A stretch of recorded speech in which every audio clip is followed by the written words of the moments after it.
15.8% लोक प्रतिदिन मुंडबिंधार शिकार होइतांती। आश्चर्य लागिले मध्य एही तथ्यटी संपूर्ण रूपे सत्य। किंतु एही मुंडबिंधार कारण सबु कौन ताहा आपण माने जानिछंती? मुंडबिंधार तो अनेक कारण रहिछि, किंतु आज आमे ए वीडियो रे मुंडबिंधार साधारण कारण विषय आलोचना करिबा। मु doctor Ankit, welcome to my YouTube channel Sharir Sanjivani. So let's get started.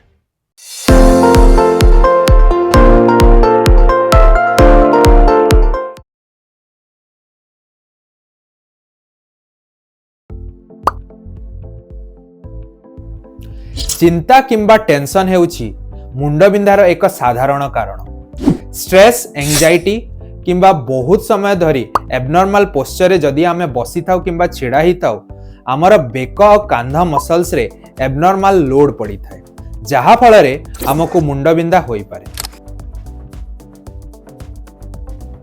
कौन आपण जानिछंती शरीर रे जलर अभाव मध्य मुंडबिंधार कारण होई पारे। जदि आपण पर्याप्त परिमाणर पानी न पियंती ताहेले आपणकर मस्तिष्कर आकार रे परिवर्तन देखा देइथाए। यह सामान्य भावरे संकुचित मध्य होई जाइथाए।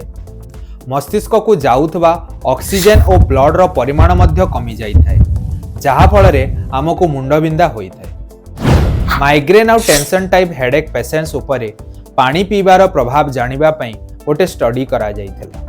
18टी मुंडबिंधार पेशेंट्स को दुईटा ग्रुप रे डिवाइड करागला। प्रथम ग्रुप को प्लासेबो और द्वितीय ग्रुप को एक्स्ट्रा 1.5 लीटर पानी पीबा को परामर्श दियागला।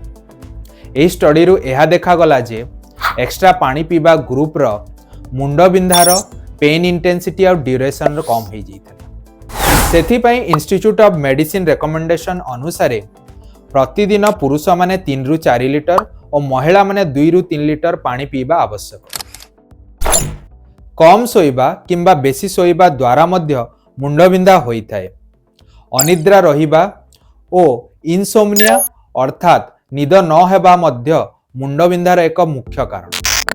2017 रे करा जाइतबा एक रिसर्च रो एहा देखा गला जे निदर समस्या माइग्रेन और मुंडबिंधा को बढ़ाई देइथाए। एहार कारण हेउछि उभय निद और मुंडबिंधा को आम मस्तिष्कर गोटे भाग कंट्रोल करिथाए। अनेक रिसर्च रो एहा मध्य जणा पड़िछि जे ब्रेन रो थालामस, हाइपोथालामस आ ब्रेन स्टेम न्यूक्लियर रे चेंजेस जोगु मध्य मुंडबिंधा होई पारे।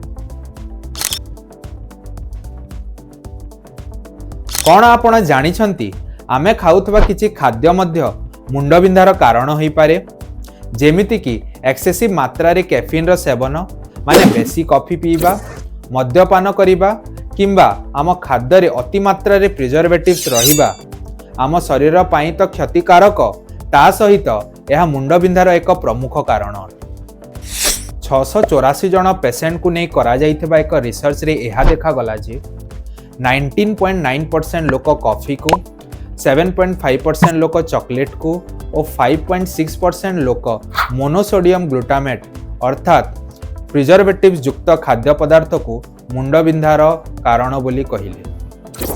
सेथिपई जेतेबेले आपण मार्केट रो कोनोसी पैकेट जिंस किणुछंती तार इंग्रेडिएंट लिस्ट को जेमिति हेले चेक करन। महिला मानक ठारे मासिक धर्म, गर्भावस्था और मेनोपॉज समय रे हार्मोनल चेंजेस पाई मध्य मुंडबिंधा देखा जाइथाए। अनेक रिसर्च रो एहा देखा जाइछि जे मासिक धर्म समय रे जेतेबेले इस्ट्रोजेन रो स्तर कमी जाए एवं मेनोपॉज आरंभ समय रे महिला माने अधिकतर मुंडबिंधा हेबार अभियोग करिथांती। तीव्र आलोक, शब्द किंबा तीव्र गंध मध्य मुंडबिंधा को बढ़ाई देइथाए। पागरे परिवर्तन मध्य एहार एक मुख्य कारण होई पारे।